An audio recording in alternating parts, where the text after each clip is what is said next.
Be me, 24, a few years ago. Living a pretty standard life. Had a decent job as a sysadmin for a mid-sized marketing firm, not making six figures, but paid the bills, had savings, and could afford my hobbies. Lived in a simple one-bedroom apartment, clean, functional, nothing fancy. My free time was spent on two things mostly, hiking and video games. Had a small, tight-knit group of friends I'd known since high school.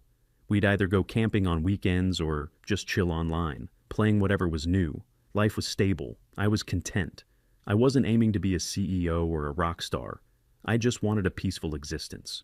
Wasn't a recluse or anything, went out to bars occasionally, went on a few dates here and there from apps. Nothing ever stuck, usually fizzled out after a couple of weeks. I wasn't bitter about it, just figured I hadn't met the right person. Then I met Sally. It was at a mutual friend's birthday party, one of those backyard barbecue things in late summer. I was just hanging by the grill, talking about nonsense with a buddy when she walked over. She was with the birthday girl. They introduced us. I remember being immediately struck by her. She had this bright smile and laughed easily.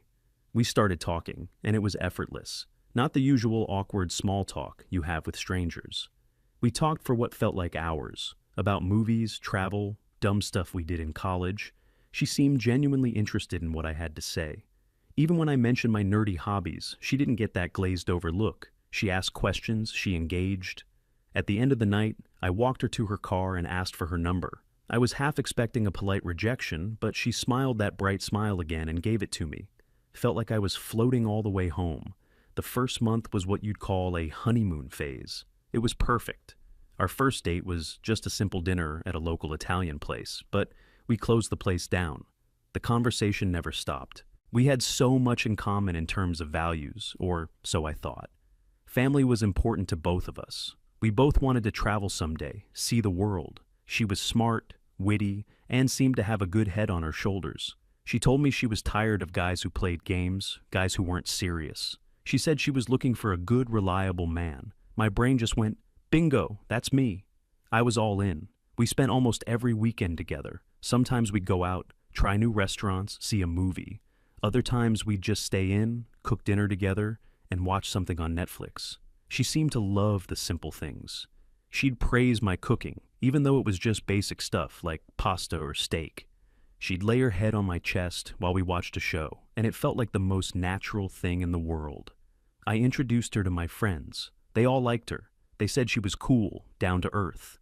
For the first time in a long time, I felt genuinely happy and optimistic about the future. It felt like I had finally found my partner. The search was over. The first crack appeared about 3 months in. It was so small I almost didn't notice it.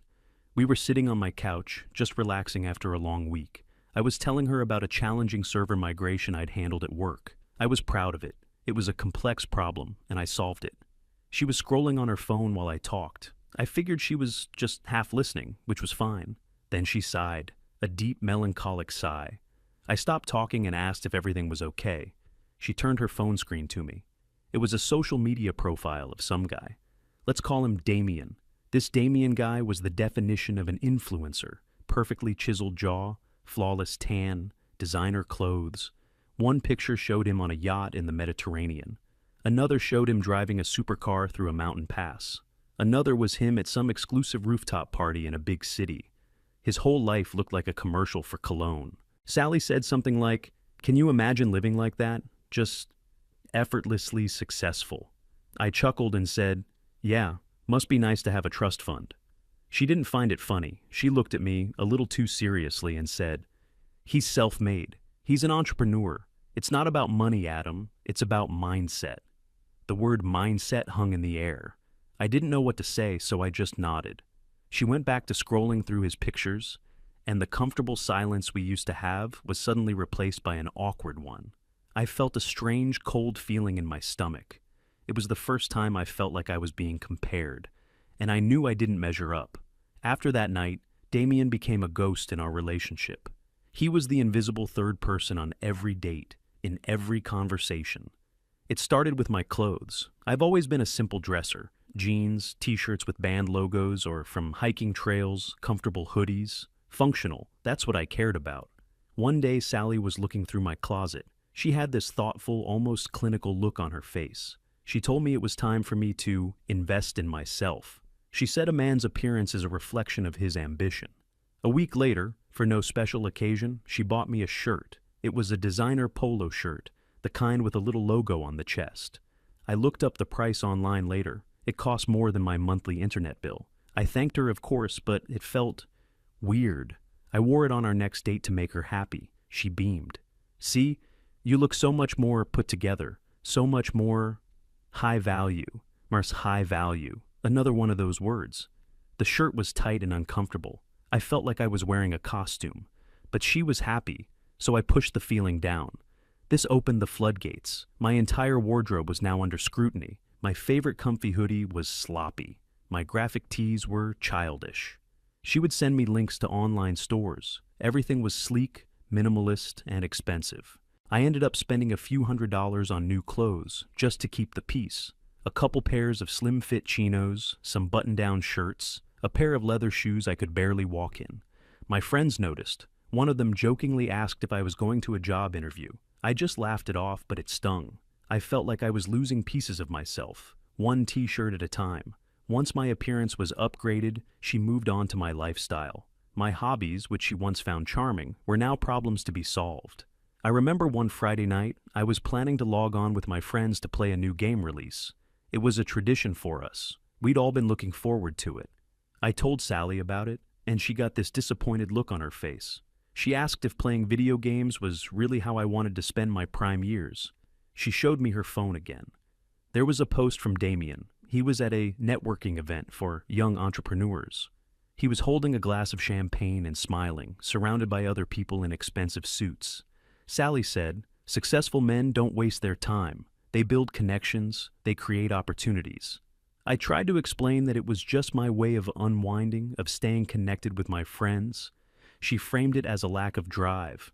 She told me she was worried about me, that she saw so much potential in me, and it was being wasted. It was a clever tactic. It wasn't an attack, it was concern. It made me feel guilty. I ended up canceling on my friends. I told them I wasn't feeling well. I spent the evening on the couch, watching a business documentary with Sally that she insisted would expand my mindset. I felt miserable. I felt like I had betrayed my friends and myself. This became a pattern. My hiking trips were next. I was planning a weekend camping trip to a national park I loved. When I told her, she suggested a better use of the weekend. A weekend seminar on personal branding and social media marketing. She showed me a post of Damien giving a talk at a similar event. She said, "This is an investment in your future. Hiking is just walking in the dirt." I put my foot down on that one. I loved hiking. It was my sanctuary. We had our first real fight about it. She didn't yell. She was calm, which was almost worse. She accused me of having a fixed mindset, of being afraid of success. She said my contentment with my simple life was actually a form of self-sabotage. I still went on my hiking trip, but the joy was gone. Her words echoed in my head with every step. I felt like I was doing something wrong just by enjoying myself. Her focus then shifted to my career. My stable, reliable job as a sysadmin was no longer good enough. It wasn't ambitious. It wasn't prestigious. She started asking me why I wasn't trying to climb the corporate ladder faster. Why wasn't I in management? Why wasn't I starting my own business? I tried to explain that I liked my job. I was good at it. It was low stress, and it provided a good work-life balance. To her, that was a loser's mentality. She was always talking about passive income, side hustles, and scaling. Her vocabulary was a collection of buzzwords she picked up from guys like Damien. She would suggest things I could do. "You're good with computers. You should start a consulting business. You should learn to code apps. There's a huge market for that. You should start day trading crypto." I had zero interest in any of those things. Every time I expressed my contentment, she saw it as a personal failing. It felt like being in a relationship with a relentlessly demanding career coach, not a loving girlfriend. I started to feel a constant low-grade anxiety. I felt like I was always being evaluated, always being tested, and always failing. Our intimate life suffered. The easy affection was gone. It felt conditional. She would be warm and loving after I did something that met her approval, like buying a new expensive watch, she pointed out. But if I had a lazy weekend or talked about a game I was excited for, she would become distant and cold. Her affection was a reward, not a given. Sometime in the spring of the next year, I actually got a promotion at work. It wasn't a huge leap. I went from systems administrator to senior systems administrator. It came with a decent pay raise and more responsibilities. I was genuinely proud of myself. I had worked hard for it. I took Sally out to a nice restaurant to celebrate, one she had been wanting to try. It was expensive, but I felt like I had earned it. I told her the news over dinner. She smiled, but it didn't reach her eyes. She said, "That's great, sweetie. A good step." A step, not a destination, not an achievement. She then asked what the salary for my next position would be. I hadn't even had 24 hours to enjoy this one, and she was already pushing me towards the next one. The conversation then somehow drifted back to Damien. She mentioned he had just launched a new app that was getting a lot of buzz. She mused about how much money he must be making from it. The joy of my promotion just evaporated. I felt small, insignificant. My real tangible achievement was nothing compared to the fictional success of a guy on her phone screen. We ate the rest of our meal in relative silence. I paid the bill, which was more than my car payment. Walking out of the restaurant, I didn't feel like a successful man celebrating a promotion. I felt like a kid who brought home a B+ on his report card, only to be asked by his parents why it wasn't an A+. That night, I lay in bed awake for a long time. I started to realize that this wasn't about me improving myself. This was about me being molded into a completely different person, a person I didn't want to be. I was Adam, the sysadmin who liked hiking. She wanted me to be Damien, the crypto bro entrepreneur, and there was no way I could ever be that person, or that I would even want to be. But I still loved her, or at least I loved the version of her I met at that barbecue. I held on to the hope that the old Sally was still in there somewhere, buried under all these layers of ambition and social media poison. I decided I would make one last grand effort, one big gesture to prove my love and my worth, to show her that I could be the man she wanted. Her birthday was coming up in a few months. I started planning, and I started saving. It felt like my last chance to save our relationship. I had no idea it would be the thing that finally destroyed it. Her birthday was in late August, and I started saving in May. I took on some extra weekend projects at work, pulling cables and setting up networks for small businesses. I stopped buying anything for myself. No new games, no new gear. I ate cheap meals. Rice and beans became a staple. Every spare dollar went into a separate account labeled Sally's birthday. I wanted to do something that would finally impress her, something that couldn't be dismissed as a nice step. I wanted to give her an experience she saw on her social media feed. After weeks of research, I booked a weekend trip for us. It was a surprise. I booked a suite at a luxury spa resort a few hours' drive from the city. It had an infinity pool, a gourmet restaurant, a couple's massage package, the works. The pictures on the website looked like something straight out of Damien's profile. The total cost was staggering. It wiped out all my savings and then some. I had to put the last chunk of it on a credit card, but I kept telling myself it would be worth it to see her genuinely happy, to finally get that unconditional approval I was craving. The day of her birthday, I woke her up with breakfast in bed and told her to pack a bag for a surprise weekend. She was excited, genuinely, for the first time in a long time. The whole drive there, she was guessing where we were going. When we pulled up to the resort, her eyes went wide. This was it. I'd done it. She took a million pictures of the lobby, the room, the view from our balcony. She posted them online immediately with captions full of hashtags like "Oh, blessed" and "luxury." For a little while, it felt like the old days. We went to the spa, we had the couple's massage, we lounged by the pool. She was smiling, laughing, holding my hand. She kept telling me how amazing this was. I felt a massive wave of relief. All the stress, all the extra work, it had all paid off. That evening, I took her to the resort's high-end restaurant. We were sitting at a table with a perfect view of the sunset. I had bought a new shirt for the occasion, one of the expensive ones she liked. She looked beautiful. Everything felt perfect. And then it happened. She was on her phone, showing a friend pictures of our room. And she must have opened her feed because her expression changed. That familiar faint look of disappointment returned to her eyes. I asked what was wrong. She hesitated, then turned her phone to me. "I was just looking," she started to say. It was Damien's profile. Of course, he had posted a new story. He had apparently surprised his own girlfriend for her birthday. He had flown her to Dubai, first class. The video showed them in a ridiculous penthouse suite overlooking the city, with rose petals all over the floor and champagne on ice. Sally quickly put her phone away, but the damage was done. The magic of our evening was shattered. She said, "This is amazing, Adam. It really is. I'm so grateful." But her tone was hollow. Her smile was forced. I could see the gears turning in her head. My grand gesture, the most expensive and elaborate thing I had ever done for another person, had just been rendered second-rate by a 30-second video on her phone. She continued, "It's just incredible what's possible, isn't it?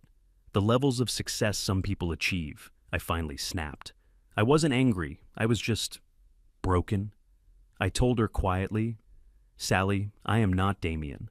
I explained how I had saved for months, how much work it took. I told her I couldn't compete with the top 0.1% of men on the planet. I told her that I was just a normal guy who loved her and was trying his absolute best. She got defensive. She told me I was making this all about money, but it wasn't. It was about ambition and drive. She said my reaction was a sign of a scarcity mindset. She claimed she was only trying to inspire me to be my best self. The rest of the dinner was agonizingly silent. The very next day, the illusion of a perfect weekend was gone. The mood was tense. The drive home was quiet. A week later, she ended things. It wasn't a big dramatic fight. It was a calm, calculated execution. She sat me down on my own couch in my own apartment. She had a speech prepared. She told me she loved me, but she had to love herself more. She said she couldn't be in a relationship where she was the only one pushing for growth. She said she needed a partner who was on her level, or on the level she aspired to be. I just sat there and took it. I was too tired to argue. I asked her if anything I ever did was good enough. She thought for a moment and said, "It was good enough for the person you are now, but not for the person I know you could be." It was the most condescending, soul-crushing thing anyone has ever said to me. Then she delivered the final blow, the phrase that I'm sure every guy in my position has heard. She said, with a sigh of martyrdom, "I guess there are just no good men left." She was talking about a world of 4 billion men while sitting in front of a guy who had literally bankrupted himself for her birthday. She got up and left. I didn't try to stop her. I just sat there in the quiet of my apartment for hours. I felt empty. I felt like a failure. For months, I was in a bad place. I felt used, discarded, and completely inadequate. Her voice was in my head, criticizing everything I did. But slowly, very slowly, I started to put myself back together. The first thing I did was purge everything that reminded me of her. The expensive clothes went to a charity donation bin. Putting on my old, comfortable hoodie felt like coming home. I reconnected with my friends. I apologized for being distant. They understood. They had seen it happen. I started going to the gym, not to build a high-value physique, but because hitting a punching bag felt damn good. I threw myself into my work, not for a promotion, but for the satisfaction of solving problems. As it turned out, focusing on the work itself led to another promotion a year later, and a better job at a new company after that. The irony wasn't lost on me. I went hiking every chance I got. Standing on top of a mountain, alone with my thoughts, I started to heal. I realized my worth wasn't tied to my job title, my bank account, or the brand of clothes I wore. I was happy being Adam, the sysadmin who liked hiking. There was nothing wrong with him. The problem wasn't my lack of ambition, it was her lack of appreciation. I didn't date for a couple of years. I just focused on building my own life, on my own terms. I built up my savings again. I got into woodworking. I learned to cook new things just for myself. I found peace in my own company. About 5 or 6 years passed. Life was good. I was in my early 30s. I had a great job, a nice place, a solid group of friends. I was even seeing someone new, a woman who was kind, funny, and who seemed to actually like me for me. One boring evening, out of pure curiosity, I typed Sally's name into a social media search bar. I found her profile. It was public. It was like a car wreck. I couldn't look away. Her feed was a wasteland of passive-aggressive quotes and thinly veiled bitterness. Posts about knowing your worth and never settling. Memes about toxic masculinity and the emotional immaturity of modern men. Photos of her out for brunch with friends, all of them forcing smiles that looked painful. There was a desperate quality to it all. a frantic performance of a happy, empowered single life that rang completely hollow. She was older now, of course. The youthful glow I remembered was gone, replaced by a hard, cynical edge. There was no man in any of her pictures, no hint of a stable relationship. Just a revolving door of expensive cocktails and complaints about the dating pool. The final nail in the coffin came a few months after that. I had reactivated one of my old dating app profiles, mostly out of habit. I was swiping idly while watching TV. And then, her profile appeared on my screen. My heart did a weird little flip. The pictures were a mix of old and new. Some were from when we were together, heavily filtered. The most recent one was a selfie. The forced smile was there, but her eyes looked tired, defeated. But it was her bio that truly told the story. It was a long list of demands. Must be over 6 feet tall, must be financially established, must be ambitious and have a growth mindset, must be emotionally intelligent, no projects, no baggage, no men who need fixing. She wanted a finished product, a perfect man, delivered to her doorstep. She was still searching for Damien. And as I read that list, I had a strange realization. I met most of her criteria now. I was in the best shape of my life. My career was solid. I was financially secure. I had worked on myself and was a more mature person. I was, by her own ridiculous standards, closer to the man she claimed she wanted. But as I looked at her profile, at the bitter demands and the sad eyes, I felt absolutely nothing for her. No anger, no resentment, not even pity, really.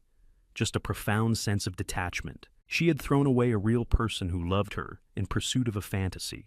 And now, years later, she was still chasing that fantasy while the world had moved on without her. She had become a ghost in her own life, haunted by the impossible standards she had set. I held my thumb over the screen for a moment, then I swiped left, and I never thought about her again.